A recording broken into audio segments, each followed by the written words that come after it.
Welcome back, everyone, to the Woke Blokes podcast. Ryan Hassan here. I'm joined by Nick Sutherland from Myndfit. Nico, how you doing, mate? Very well, Ryan, the assassin Hassan. Thank you. Hassan the assassin. I mean, I was just telling you off air. Are we on air? We're officially on air. This is on the record.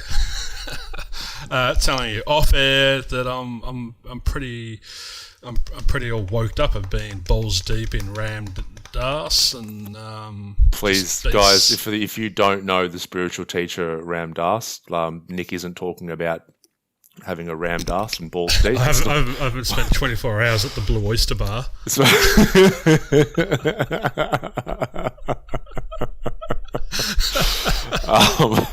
I haven't got arseless leather chaps on or anything like that. So you've just been immersing yourself in the teachings of the artist formerly known as Richard Albert. This is correct. This is very correct. Probably a better way of putting it. Yeah, so I've just been listening to the lectures and have you heard of the website Films for Change? No, I don't think so. Yeah, so I hadn't either. I'm probably coming late to the party. But yeah, so Films for Change, and it's free for the first 3 months, I think, and then it's $9 a month. But there's all these documentaries, basically, awesome. And there's a spirituality, mental health, philosophy, general health, art, all different genres. So there's a film on Ram Dass in there called Becoming Nobody, I think it was. And what have you been taking from his philosophy, his teachings?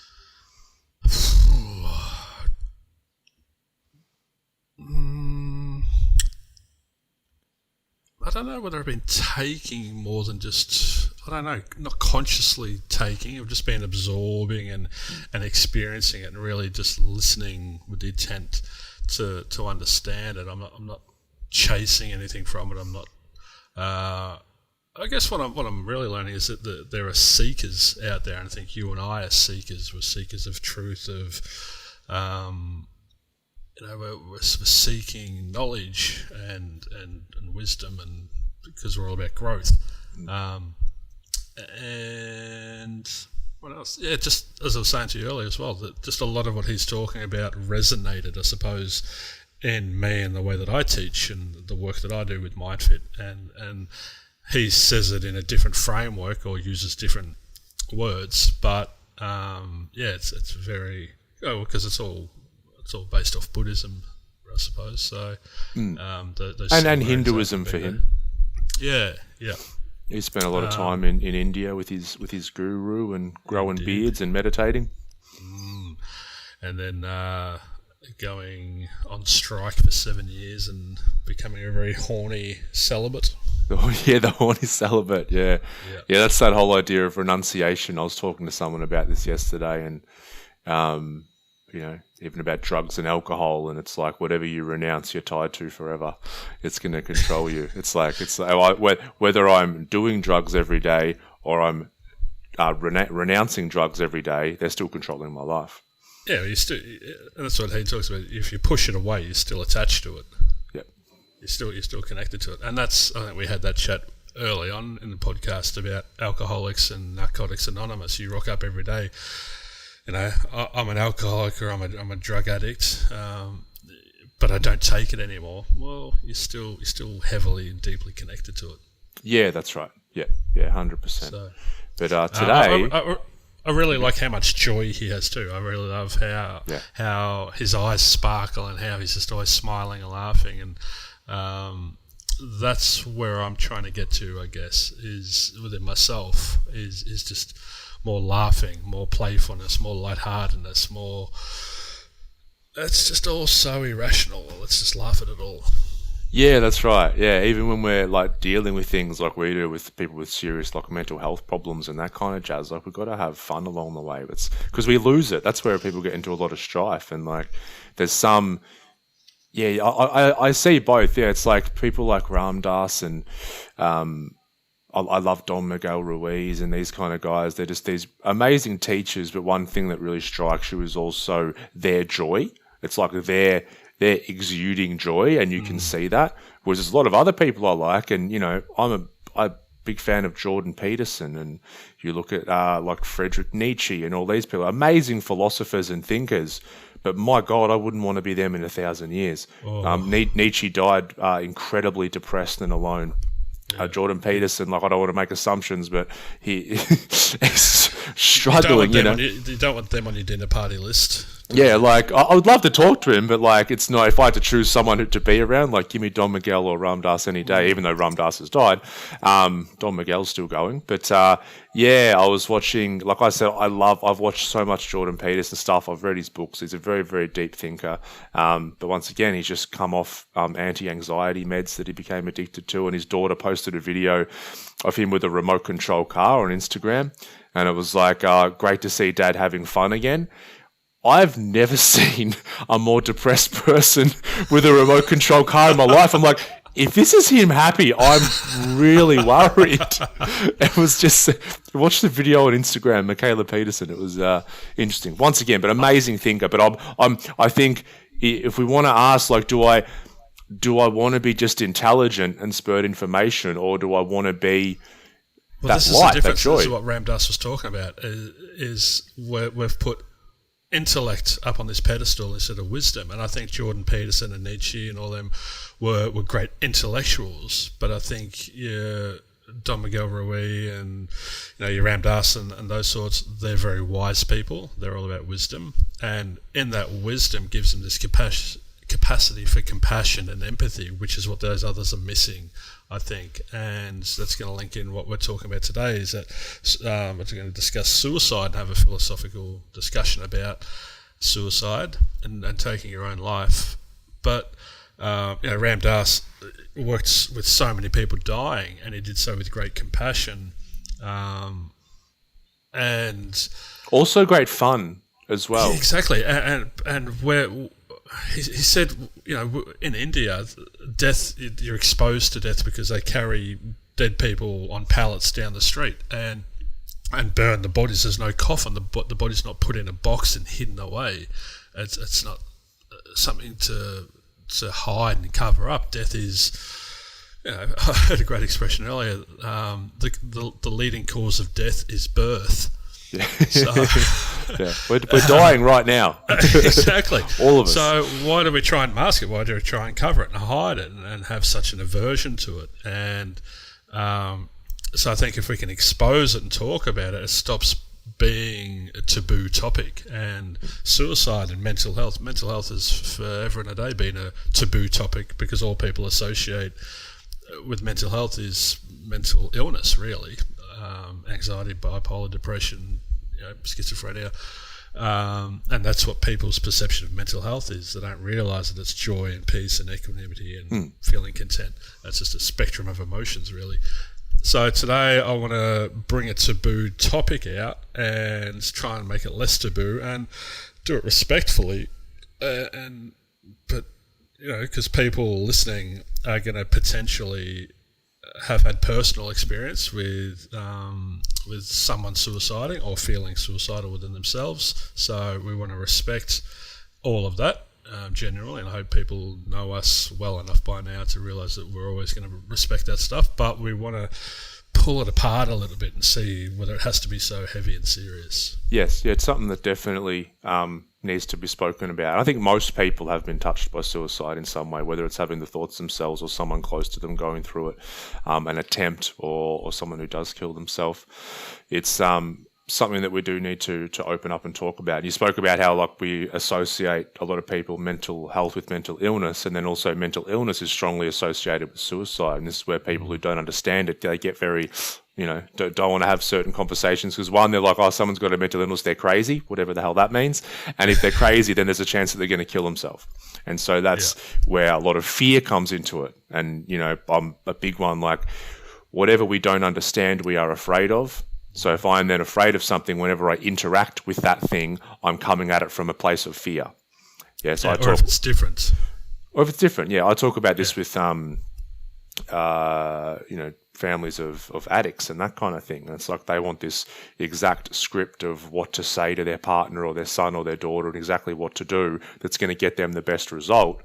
Not knowing that doesn't particularly matter what they say or what they do, but it's where they're coming from. Now, most of them are coming from a place of fear, so they're not going to actually come to the situation with the right energy. There's no understanding. So they don't get the result they want no matter what they say. You have to address that fear by helping them understand.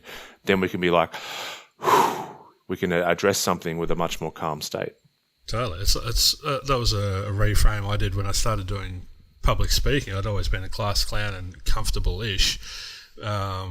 Talking in front of people. When I started doing large audiences, like 100 people or whatever, I realised I was coming out from fear and anxiety, and I was so concerned about my script and the words that I was going to use. And someone told me, no one's going to walk away remembering every word that you said. They're going to walk away remembering how you made them feel. It's like you go and watch a movie. You don't remember all the script, all the dialogue. You remember how it moved you and took you on an emotional journey. So when I switched it around and came at it from that angle, it was so easy to stand in front of all these people. Yeah, it's also, it's a good analogy because, for me, I'd have the same thing, like just super nervous and anxious. But that's because I was worried about me and not the actual message I was trying to get across. Yeah, so it's like, I'm going up here because I want to share ideas or a message with people, but instead of worrying about getting that message across, I'm worried about how I'm going to look delivering it, right? Yeah. Now, this does tie in with like the suicide and mental illness thing. It's like the more pain that we're in, mental and emotional pain, the stuff that we've got going on due to our perceptions, all this baggage we've accumulated, the more everything becomes about me. Yeah, so the less pain that we have going on, the more I'm happy to focus on other people, ideas I can help and contribute to the world. We're in survival mode. Yeah. Essentially. And when you're in survival mode, you know, when I was a lifeguard, people are in a blind panic because they're so afraid of drowning and dying that they're nowhere near present enough to help themselves. And I think I posted on Instagram a video of a little boy. He's holding onto this tube and he's screaming. You can see the panic and fear, and then his mum comes along and pulls his legs down. And there's sand, like he can stand up. Yeah, I've seen that one. Yeah, and it's you don't know whether to laugh or cry because you're like, oh, he's in so much pain, but it's also funny because he doesn't know that he can help himself. And I think that's where a lot of people who are in deep suffering, they don't know how to stand up. They don't know how to help themselves. They're in constant survival mode, and you can only be in survival mode for so long. Until you run out of energy. And I think that's where people who take their own lives get to. They're just, the hopelessness is so big and so immense that they can't see another way. They don't have another option available to them. And I think that's one of the big misconceptions, is that a lot of people who maybe haven't been touched by it before, who haven't had struggles with their mental health themselves, they see suicide as something selfish because someone's going to leave behind family, friends, and that kind of thing. And that's something, if you're looking at trying to understand this topic, the first thing you have to understand is that it's not selfish at all, that someone has gotten to a point that they're in so much pain and have been for so long. It's not like, and I'm going to take the easy way out. It's not that thought at all. They genuinely 100% have come to the conclusion in their mind that everybody in their life that loves them will be better off if they're not there. Mm-hmm. But it's based off such an irrational belief, and I say that with respect, but people that are just about to take their own lives have to be in an irrational state. They have to be, because they're thinking, I don't want to be a burden, and that's a terrible thought to have. I don't want to burden other people, and that's what prevents so many people, men especially, from reaching out and getting help, just in terms of counselling, or speaking to a friend or a loved one. I don't want to burden my partner. I hear that all the time, and so people just carry this stuff that becomes heavier and heavier and heavier. But it's not getting heavier. The muscles that they're using to carry it, the mental muscles they're using to carry it all, are just getting weaker and weaker and weaker. They're tiring. So it's like holding a 5 kilo weight, picking that up and carrying that for 20 years. it's still going to be a 5 kilo weight, but the Fatigue. parts of you, the parts of you that are holding it are getting deeply fatigued. Yeah, So, and then what you're holding there is shame. Yeah.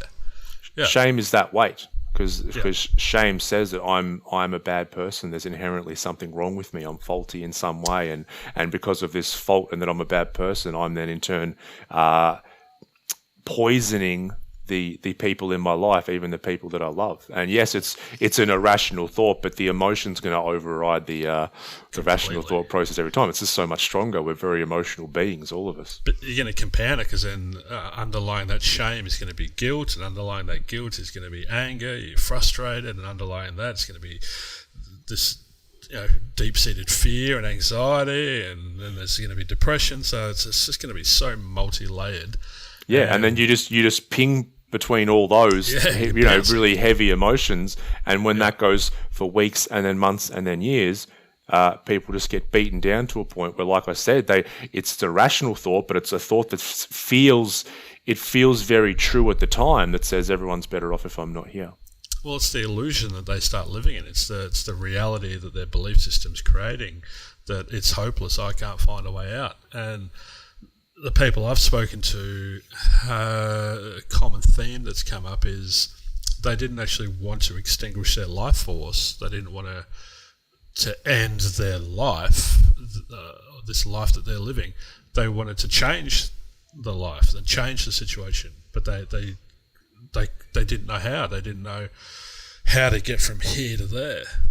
Yes. So it's like when you're pinging between all those heavy emotions that we were talking about, it's like if you're in that state, but you can see like, things are going to change in the future, and I have this thing to look forward to, then you won't start having those thoughts of suicide. It's when you see that the entire rest of my life is going to be like this, and there's no way that I know or that I can change it.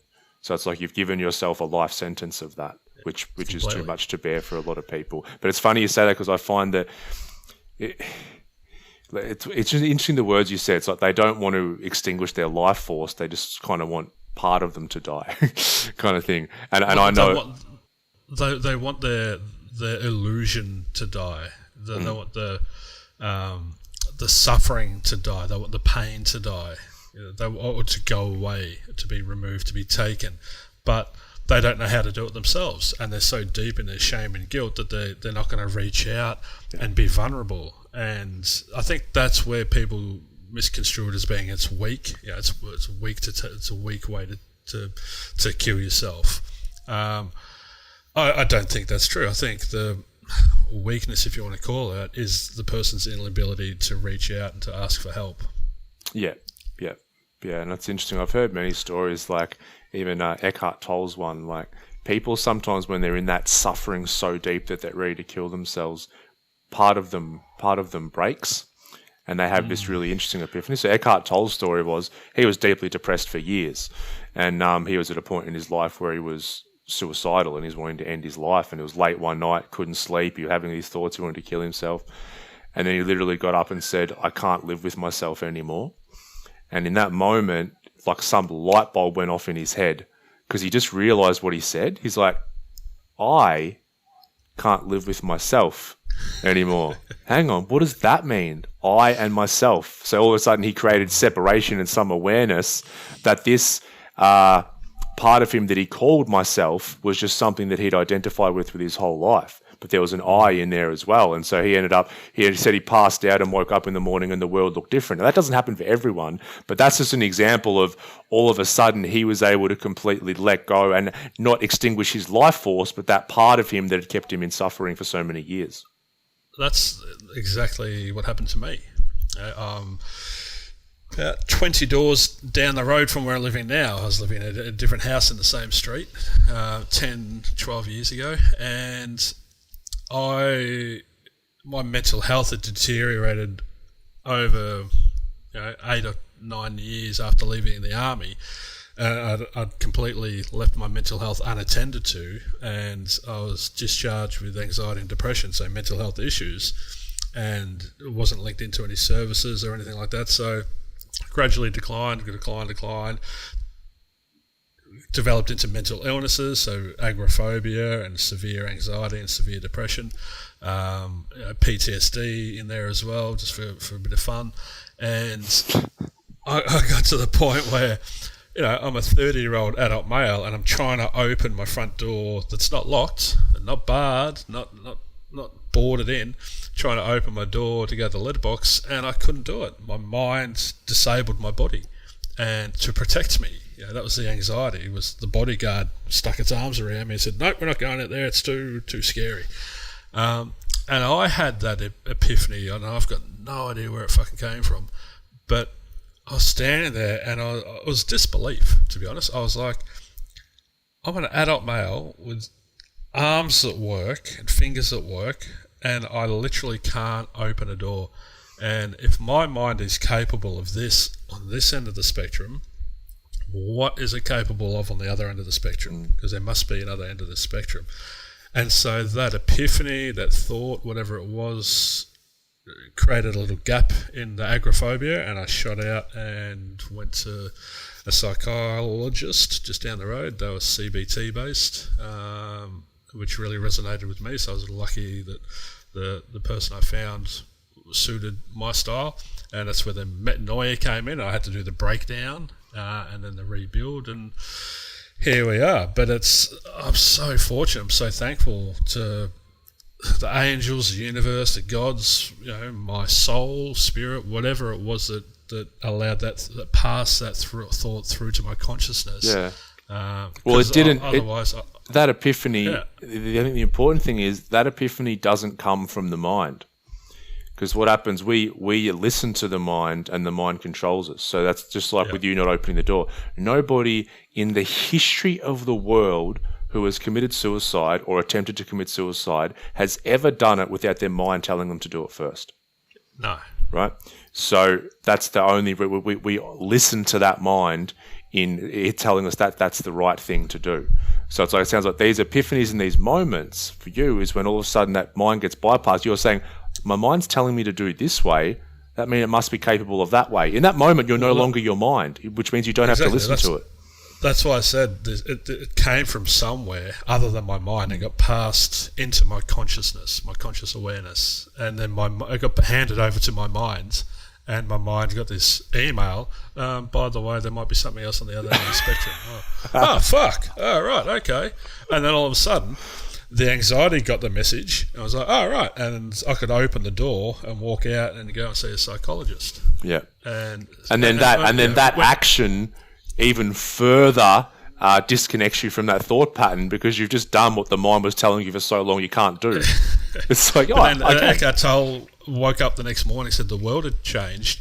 And this is what I talk to my clients about. It's so hilarious that nothing had changed out there. Veterans Affairs was still the same. I'd still been in the army. I'd still experienced sexualised violence. And nothing had changed other than my beliefs and my perception and my illusion. 12 months later, here I am going to study psychotherapy, but nothing had changed except me. Yeah, it's funny. I had the same when I had that first moment. I remember I walked into Melissa's office saying my life's completely fucked and there's no way back from it.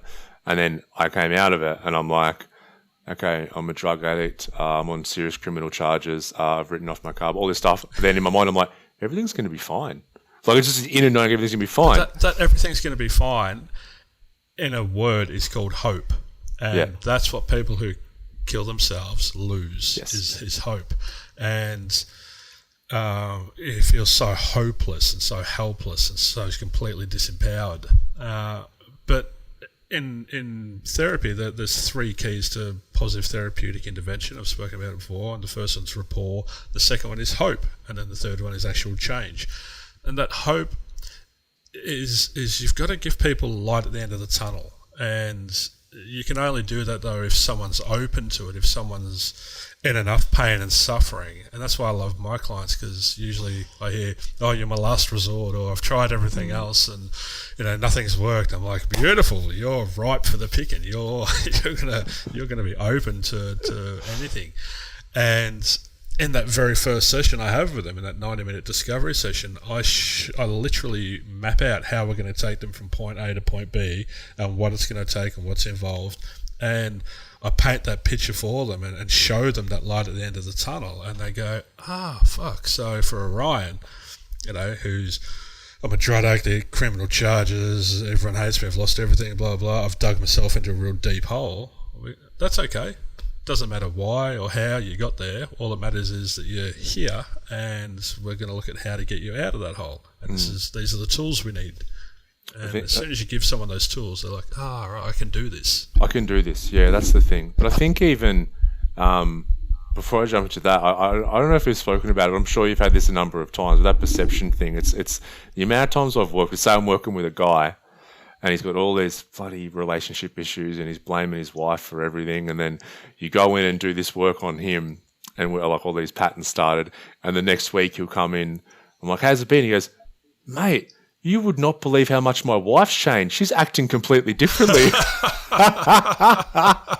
I'm thinking, she's not fucking acting one bit differently. But you're filtering her differently. Anyway, where was I going to go before that? Yeah, so here's the thing. This is where, and I'd like to talk about this with you, people who are coming in to seek help, and they might be in such a defeated state and even having suicidal thoughts, which both of us, have had people come in like that.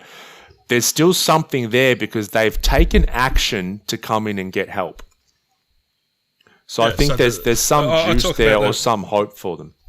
So I talk about the 5 steps to change. The first one is an awareness that we need to change, that there's a problem. Yeah. And then the second one is an acceptance that we need to do something about it. And then it's tools and the knowledge and then capacity. But I can't work, and you can't work with anyone that hasn't ticked those first 2 things off. That there's awareness that there's a problem and an acceptance that there has to be some work done with that problem to resolve it. So when they walk in, they're already open and searching and seeking for a solution. They just know that they don't have it within themselves. And so what do we do to the people that aren't? Because I would say a high number or percentage of the people who commit suicide haven't even got that hope in them to even go and seek help. The hardest thing to do is to watch somebody that you love stay in their suffering. And a lot of the time, the people I work with, I'm helping them to deal with not being able to help people they love. Because the people they love are the ones that should be sitting in my office, but they're not. So the person sitting in my office is associated with a person who is deep in despair. But it's the classic, you can lead a horse to water, but you can't make it drink. And you can stand there and reflect to the horse, you are dying of thirst. We've just done tests and you do not have enough water in your system. And they're still not at that awareness and nowhere near that acceptance. And they're like, no, I'm not. They're in denial. No, I'm not. I'm not dying of thirst. Or even if they are aware, they're still not willing to accept it. And so you're dying of thirst. No, I'm not. Like literally, you're going to drop dead. No, I'm not. There's water there. Go and drink it and you'll feel better. No, I won't. I don't need it. So you can't open a closed mind. You can't force it open. You can't force someone to change. All you can really do is plant some seeds and hope that those seeds find some fertile ground. What do you think about a lot of organisations and that kind of thing now, who their main focus is on preventing suicide? No, this is in a good way, but like, let's say we hear the stats every however long it is, seconds or minutes, someone's killing themselves in this country. And people say we want to reduce that suicide. That's wrong. That's the wrong way. It's the wrong approach. Okay. My opinion, and I feel very strongly about this, is that it's a fucking horrible way to deal with suicide. It's like throwing people in jail, punishing them for committing crimes. It's a horrible way. It's like locking druggos up. And no, I think it's a very archaic approach. There's a company getting around, I won't mention their name, and they go around and do mental health talks and suicide prevention, and they're a charity, and they do the same. They pump out all the stats, and this is how many of you are killing yourselves, and go and see your GP and get a mental health care plan, and here's a show bag with Beyond Blue and Are You OK stickers, and here's all the helplines and everything. And that's not where the answer is. We need to educate these people. And so many of the clients I work with, every one of them, I'd say, has been on a mental health care plan, but because those three keys weren't there, there wasn't the rapport, there wasn't the hope, and then there wasn't the change, they didn't get anything out of it. So they just stayed, they may have felt better temporarily. Oh, thanks, I can blame that person, or whatever the Mum's case fault, may be. Dad's fault. Yeah. So they feel temporarily better and a cessation to their suffering, but because they've got the same constructs that got them into that suffering, they're going to come back into it sooner rather than later. Which can often be a problem, because then people, obviously it's taken so much for them to admit there's a problem and reach out for help in the first place, especially for us guys. Guys kill themselves in a much larger number than women. It takes so much more for us to be vulnerable and do that. And so we finally do be vulnerable, which is something we really didn't want to do in the first place. Then I go and see someone and it made me feel better in the moment, but then didn't work. And then a lot of people just say, oh yeah, that psychology or that, therapy doesn't work. And they just generalize the whole industry, and it stops them from reaching out again because they think they're going to have a similar experience. Well, I realised I was sort of subscribing to that model for many years in my old guys under State of Mind. That's why I changed to Myndfit, because education is the key. Mandela, knowledge is the most powerful weapon we have in which to change the world. And we're all living in our own individual worlds. We're not. It's funny. We don't all live in the same world. We all live on the same planet. We all live in completely individual worlds that just bump into one another. And we have to change our own worlds through insight and observation and wisdom, and turning that knowledge into wisdom through application. So we need to be exposed to this, and we're not doing enough spiritual development in schools with young people. They go home to emotionally retarded parents, and I say that in a literal sense. Their parents is at a certain level themselves, so they're in no position to mold and build and construct emotionally healthy kids who can be resilient and problem solving and all these things that we need to be as adults when the inevitable happens, when challenges are put before us. So it has to be education, and not education and this is how many people are killing themselves, but education on this is what you can do to end your suffering. And it all comes back to accountability, being responsible for your own happiness. It has to start with that. It has to always be the base plate for, it's going to be so hard to commit suicide when you come into an understanding that you're responsible for your happiness, not anyone else. The two just don't go hand in hand. Is it? I had a client once. Sorry, it came in and he was having suicidal ideologies, thinking about suicide, and within 10 minutes we had him laughing at how absurd it was, and because 12 months ago he thinks the girlfriend he had at the time cheated on him. He doesn't know, but he just thinks it, so he created a belief that she probably had, and he was blowing it out of proportion, worst case scenario, all this stuff.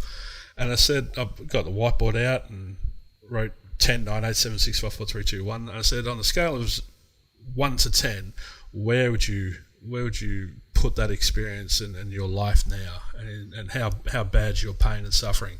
And he's like, easily an 8. Okay, so girlfriend cheating on you is an 8 out of 10. I'm like, let's fill in the gaps around it. And what's above that? And he's like, mum getting cancer. Okay, and what's above that? What's the worst case? Oh, dying. Okay, so where's becoming a paraplegic, or where's all these other things? And it was just a really simple way to reframe it for him. And he looked at it objectively. He pulled him out of his story, and he, within 5 or 10 minutes, he'd taken it from an 8 all the way down to a 3. And then he was laughing. He's like, "Fuck, Jesus! I really blew that out of proportion, didn't I?" Well, you did, but that's human nature. It's how our minds work, because we're not taught how to keep his mind in perspective. Yeah, exactly. So that's the education that we need to be giving people, not just trying to scare people with fear-mongering stats. Do you think it's even realistic to say the suicide number will come? I know some people say come down to zero. That's a long way, but even to, let's say half, is that realistic to think that this human experience doesn't involve a certain amount of people being in enough pain to kill themselves? Not in using the current constructs that we have, not using the current systems that we have in place. It's I don't think we can get it down. I don't think we can halve the suicide rate just by Beyond Blue and Are You OK days and all this shit. I don't buy into that at all.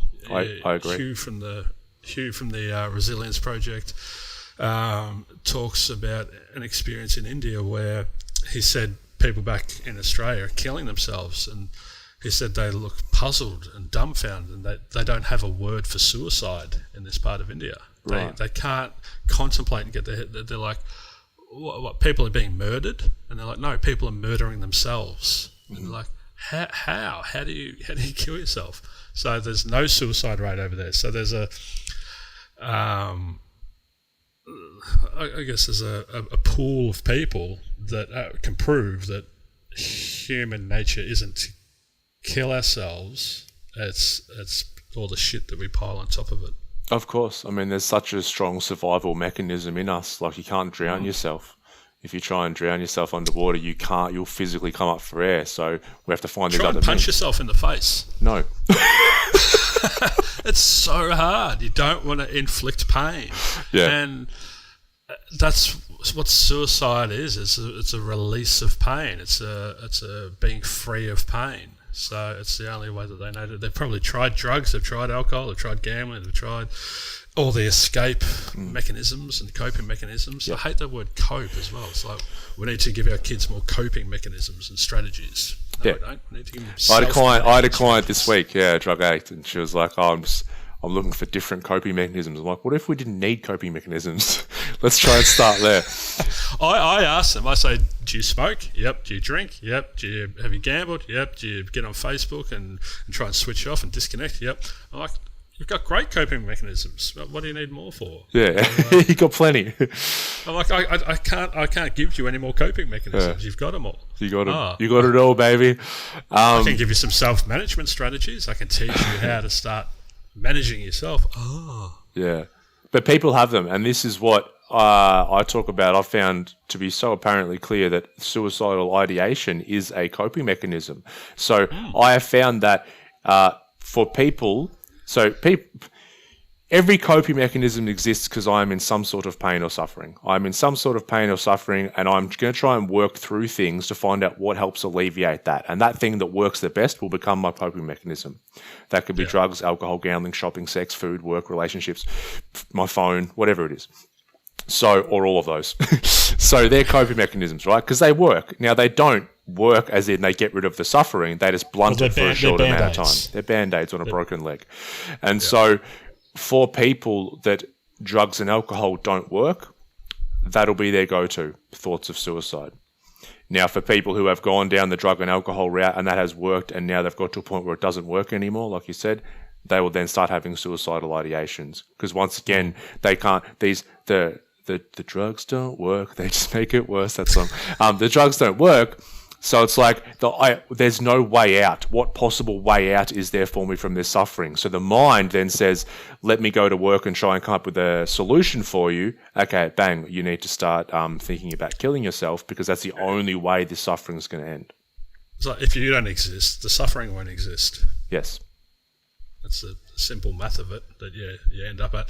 And when I was in my headspace, down the street, I was so stuck, so helpless, so hopeless that I was envisaging how to commit suicide, how to end my own life, how to stop this suffering. And I'm like, but I got stuck because I'm like, I can't cut my wrists, don't want to hang myself. I don't, and I couldn't figure out how to do it. And then I beat myself up. I'm like, I'm useless at even trying to kill myself. Can't even do that. What a fuckhead, man. So, if push came to shove, would I have done it? Perhaps if I stayed in that space for another 6, 12, 18 months. But that's why I call it a life-saving epiphany, because when I had that moment of clarity, I was like, bang, I'm out of here. But that moment of clarity was breaking your addiction to your thoughts. Like, our number one addiction as humans is to this bloody voice in the head. Like, we take advice from this thing. We listen to it. If you actually sat there and watched it, this thing's crazy. If this thing, like, I don't know if I spoke about this on the show before, but if you sat this thing out just for a day, just for one day, imagine that it's a person next to you and just listen to it. And then at the end of the day, go, would I take advice from that person? You'd be like, no, that is like the most bipolar person I've ever met in my life. I'm not going to take their advice. Yet when it jumps back in here, we're like, yeah, I'm definitely, I said I wouldn't drink anymore, but I'm going to go get that bottle of Jack Daniels for sure. Because it justifies it in my mind. And eventually we get to the point where the mind says you need to kill yourself. And we're like, you're right. And then even part of us will go, no, but I can't because of my family. And then it'll go, no, but let me now justify why your family's better off by having to do it. Here's all the reasons why you can do it, because of your family. Yeah, and it makes a compelling case. Yeah? I know if you watch this thing, you can understand how addicted we are to it, and breaking that addiction means that we don't have to take its advice. Then we free ourselves. We can free ourselves. We're so vulnerable. We're in such a vulnerable state, in such a vulnerable space, that we are going to buy into what it's selling us because we're feeling so helpless and hopeless. Because the mind is trying to help, because so we have an emotional disturbance, and that disturbance can go on for a long time. But then instead of being able to actually be with the disturbance, because like this is where people ask me again about how we're going to get numbers of drug addicts and overdoses down. I'm like, we've got to get into schools early on and teach kids about emotions and emotional health and how to be open and vulnerable with this stuff, so they don't accumulate all this baggage later on. So we're never ever taught how to actually be with and just process our emotions and be in relationship with them and understand that they're trying to give us feedback. We're just like, bad, I need to get away from it.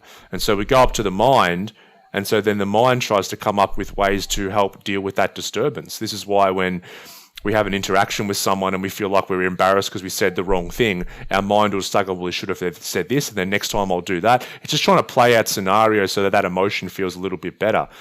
Just like a drug or some sort of coping mechanism, it might make that feeling a little bit better, but it doesn't actually release that energy from our body. It doesn't release that emotion. But that's where laughing is so crucial in this equation.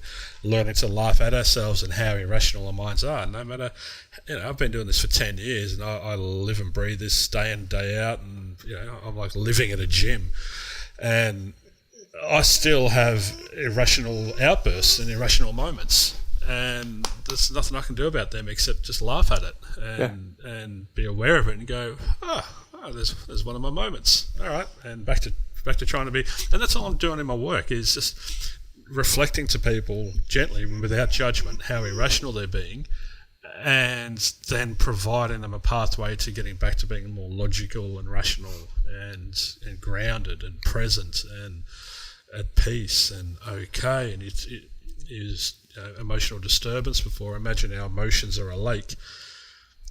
Our thinking, our cognitions are like throwing rocks or boulders into that lake, and it's going to create waves. So imagine you're in the middle of that lake, swimming on a nice day, sun shining, it's all flat, and all of a sudden these waves start rolling in.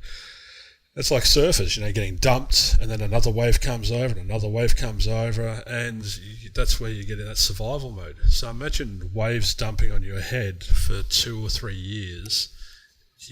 One day you're going to reach a point where you go, I'm just not even going to bother trying to reach the surface anymore. Yeah. And that's sad. That's so sad. But they don't realise that we're the ones that are throwing the rocks in the water. We're the ones that are creating these waves. Mm.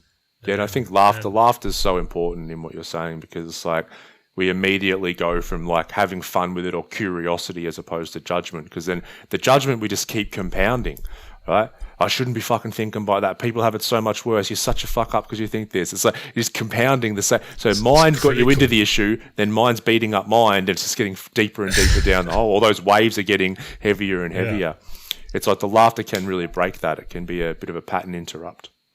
Well, it has to, because we need a way out of it, and that creates that pathway out, and so we can laugh at ourselves. It's just we have as many problems as we think we have. So if we can start laughing at them, and it's not really a problem, it's just a silly thought that popped up. We can stop giving it that energy and then stop that loop. We talk about getting stuck in the rut. That's what people do, is they go round and round this circle and they deepen that, and that groove gets deeper and deeper and deeper.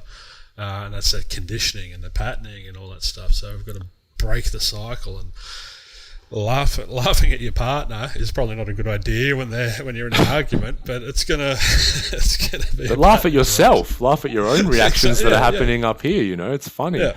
Like you say with problems, like if the human race, if we just became extinct all of a sudden, then nature would thrive, right? And there would be beauty in nature, there would be violence in nature, but there'd be no problems, because every single problem just exists in the human mind. Well, and I talk to clients again about the laws of nature and the universal laws of gravity and physics and all these things. The law of nature, everything's impermanent. You can't argue that, yeah. But we walk around with our own internal laws, thinking, that bushfire shouldn't have happened. That's terrible that happened. And whilst it is a tragedy on some level, as you said, if humans weren't there, that bushfire would still be there. Yeah. But it just wouldn't be a problem because no one would have got hurt. And that's the irrationality. I can't believe that bushfire happened. How can you not believe a bushfire happened? Yeah. And here's the thing: there's nothing wrong with being sad about it, but to then say it shouldn't have happened, that's ridiculous. You're creating a problem. The issue lies in when we get stuck in that disturbance. So, we get upset about it, we're disturbed, we're emotionally disturbed. That's okay, we're human, we've got emotions, we need to feel them. But when we get stuck in them, and we get stuck in them through our crappy, shitty little thinking styles that it shouldn't have happened, that's where it becomes dangerous and unhealthy, and that's where our mental health will start to deteriorate. Yeah. And we'll start projecting our pain and suffering onto other people, and that's where we become toxic. And do you know what I think? I think it's... So we feel that disturbance and that sadness, and we say that shouldn't be happening, as in the fire shouldn't be happening, but really we're saying I shouldn't be feeling this sadness. Now, that means that the sadness doesn't have any space to move. See, sadness is beautiful. Sadness is just such a beautiful emotion, and to prove this, I went and saw... I like Lady Gaga, right? I don't know if I've spoken about it in the podcast. I went and saw A Star Is Born when it was at the movies, right? Yeah. I sat in that theatre. We went gold class. I cried like a baby. Have you seen the movie? It is so sad. I cried like a baby for pretty much the whole movie. It's one of the saddest movies you'll ever see. Anyway, after going through all these tears and this sadness, what did I do when my friends asked me if I'd been to the movies lately? I said, I went and saw A Star Is Born. You've got to go. You've got to go and see it. It's amazing. So I wanted them to feel sad. Why? Because sadness is beautiful when I can control it and it's not all about me, right? So imagine if we could treat our own sadness that way. I had a friend turn up yesterday and she's doing some course online and she goes, you should do this course. And I just observed her as she was saying it and I started laughing and I said, they are probably the least favourite words of mine to start a sentence. You should do this. You should go and you do this to your friends. And it comes from a good place because we want people to experience. She's getting a lot out of it. She loves the course. And so she wants me to experience what she's experiencing. So once again, it's normal, it's human nature, but it's completely irrational. Again, it's like, you're not going to experience it the same as... No, but yeah, I know what you're saying, but my point is, like, I don't even know if they were the words you should see it, but even if they said, how was that movie, I would say it was fucking beautiful. Even though I was sad the whole time. You want them to experience what you experienced because you found some value in it, you enjoyed it, you were moved by it, and so you want other people to experience that as well. Yes, but I'm saying, what I'm trying to say is, if we could view sadness as just as holy and beautiful as love, joy, peace, and bliss, then we wouldn't get into all this trouble, right? Because the problem I have with sadness or with fear or with shame or with guilt is when I have it, I say I shouldn't be having it. And then the mind starts going crazy, right? And then we just compound it. So I think sadness can only be beautiful when it's not married with an expectation that it should have been anything else. So... it's just there's no attachment there. It's just an observation. It's just an experience. It's a moment. that you are in. Okay, and that was sad. I can feel that sadness. Where if it's a sadness with an expectation or a demand or something else that it shouldn't have happened and it's terrible, if you then start enforcing and imposing your mind onto it, then it becomes a different kind of sadness. Yes, this is exactly what I'm talking about. So let's say that someone that I love dearly dies, right? Yeah. It could be an illness. Let's say it's suicide. Because that's what we're talking about today. Yeah. Then I go through this grieving process and I am incredibly sad. Now, but what are you sad about? That's the thing. So if I feel that sadness and go, I'm so sad, this shouldn't have happened. Okay, that's one thing we're talking about. What if I'm so sad and I look at that and go, oh my God, look how sad I am. Look, this is how much I loved that person. This is what the human heart's capable of expressing. Okay. Yeah. Sadness becomes shitty when it's about you instead of about the thing. Because the grief is so linked to the ego. It's all about us. I'm missing out. I've lost that person. I, me. I think with suicide, if you can be sad, and I think the beautiful sadness can only come from being empathetic and being compassionate. You know, I'm feeling deeply sad about what my friend was experiencing within themselves.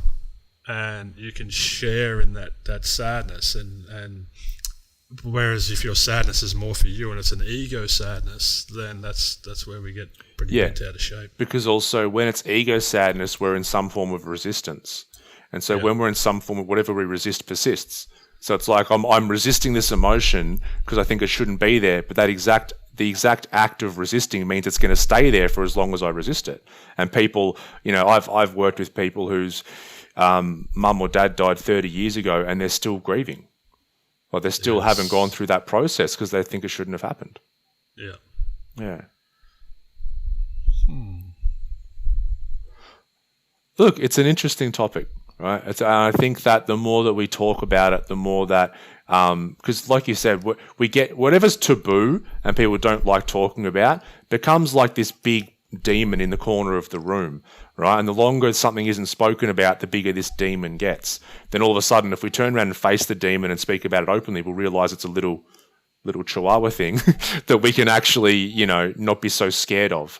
And I think the more we can not be scared of and understand something, the more that the people, because what I think what's come out from me today is understanding that, you know, we obviously work with people who've been suicidal and there's something in them, they're actually coming out for help. The people who are really at risk are the ones that don't even want to reach out and speak to someone, like not a professional, but not even their family or friends. And I think it's those people who, if they can start to understand that it's just these thinking patterns, these programs and these things and these emotions that we've been running for a long time, and that can be changed, then we completely can change how we see the world and ourselves. So what are your thoughts on, people ask me, you know, how do I know if my friend's suicidal? I think those that are closer to the act of suicidal are the people that have gone from sad to happy. There's been a shift. Because they've let go, they've embraced, they've accepted it, they've start tying up all the loose ends, they've committed to this pathway. I think people that are talking about suicide or, you know, cutting their arms or whatever, I think they're further away from the act of suicide. I completely agree. That's exactly what I've seen. I always, if there's someone who has been for months or years in this deep depression and going through all this stuff, then all of a sudden they're like, you know, it's an energy of like, not like everything's fantastic, but it's like, yeah, I'm doing all right, and they're smiling and all that. That's alarm bells are going off for me. I'm more worried about them than someone that's cutting their arms. 100%. Yeah, 100%. Yeah, me too. So I think it's like, if you see there is signs in people that you know, you'll have to go first. And you'll have to go first with being vulnerable, and you might have to sit down, and instead of saying, how are you? Are you okay? How's that depression going? Just start going, hey, I've struggled with these things. Yeah, start to be open. Give someone space to be vulnerable back. If you don't give space and it's all about them, they're just going to shell up more and tell you what you want to hear. And don't impose your beliefs onto them. Don't tell them what they should or shouldn't be doing. Don't place expectations on them. Yeah, that's the worst, when someone does open up and they're like, you know what, I'm struggling and I'm so depressed. They're like, What have you got to be depressed about? Oh, you got this, this, this. Just be happy. Why can't you just be happy? It's like telling someone in the middle of a panic attack, calm down. Yeah. Can you just fucking calm down? Oh, didn't think of that. Yep, I'm sweet now. Halfway through a yawn. Stop yawning. Stop yawning. Okay. I want to finish up on... I don't know how much time we've got left, but we've got 4 minutes. All right. Euthanasia for people that are in physical pain. Do you think there is a place for euthanasia for people that are in emotional pain? It's kind of an interesting one. Okay, let me just tell you, like, I'm very compassionate and empathetic around people with suicide and that kind of thing. My personal thoughts are, I've just thought about death so much and I've had experiences that death doesn't seem like a big deal to me. So yes, I'll be sad if someone dies, not just suicide, but I'll be sad if someone dies. But part of me is also like, I feel like there's a great tension of suffering that's been released. I mean, a lot of spiritual teachers talk about death like taking off a tight shoe, right? But that depends again on your beliefs and that kind of thing, right? So yeah, that thing for mental and emotional pain, because it's like why. Just answer that. Do you think there is room for, if we can assist people in physical suffering to die and to release their pain, do you think we should assisted suicide? Only if every other avenue has been exhausted. Because the reason why the death penalty was stopped is because someone has done all these murders and everything and they're going to get put in the electric chair and then the person runs that there's some evidence they didn't actually do it, right? Yeah. Too late, we killed them, right? Yeah. So it's like, because I know a lot of people who have gone through attempted suicides years previous, and pretty much all of them like, thank fuck I didn't kill myself, because now I've done the work. Now I've done the work and I've realised what's possible with life. I couldn't see it back then, but I can see it now. So just to say, if someone's like ticks a few boxes, they can do it. It's like they've got to go through, if that was to happen, if it was, they have to go years of all different types of therapy, different, Well, it's just more the why is it okay for people in physical distress to be allowed to pass on, but suicide is so frowned upon, where, I don't know, I think we're placing too much importance on physical pain instead of emotional pain, and we're looking at them in very different terms. 100%. And also it's like the quality of, I think what people aren't a fan of isn't, it's just suffering. It's not that someone's not in this physical reality anymore. We're hardwired to avoid pain. Yeah. And so we have like, someone like, as far as we know, the universe started 13.8 billion years ago. Like that number, you draw the zeros and compare it to a life of 80. You're like, fucking hell, we're here in the blink of an eye. Yet someone dies at 20 and someone says it shouldn't have happened. It's like 20, 60, 80, like it's all so quickly. And like if someone lived 20 years and they were full of joy and enthusiasm and did stuff, surely that's just as valuable, if not more, than someone lives to be 110 who's pissed off and resentful about everything. Yep. But people just want people to survive so they feel better and don't feel like they've lost something. And we've spoken about that before, how a lot of when grief oftentimes is just about the fact that I've lost something. Yeah. That's like when the fountain of youth comes on. People just don't want to die. They're after longevity. Because Ram Dass was talking about it earlier. He said the same thing. If someone dies at 20, depending on your belief system, maybe that incarnation of them has learnt what they needed to learn in this lifetime. They were just efficient. Yeah, exactly. you can't be angry at someone for being efficient. I'm that stubborn. I might live to 200. I'm not. I'll drop off whenever I need to drop off. Pleasure as always, Nico. Yes, and same back to you. And back to you. Anyone that is struggling, reach out to friends, family, or the support lines or that kind of thing. Today wasn't so much around, we're not trying to give you stats and numbers and tell you all this stuff. We just want to give you a bit of a different perspective and maybe break some taboos around the topic. And don't think you're burdening anyone, because we all need somebody from time to time. Don't be stubborn and pig-headed and bury your head in the sand. Every single person that's ever existed on the planet has needed to reach out at some point to get help. So don't be afraid to do that. It takes more strength to reach out than it takes to not. Strength. All right, we'll see you next week. Got another guest next week. My mate Shane Kelton is going to jump on, and he'll be good to have a chat to. He's a good man. Sweet.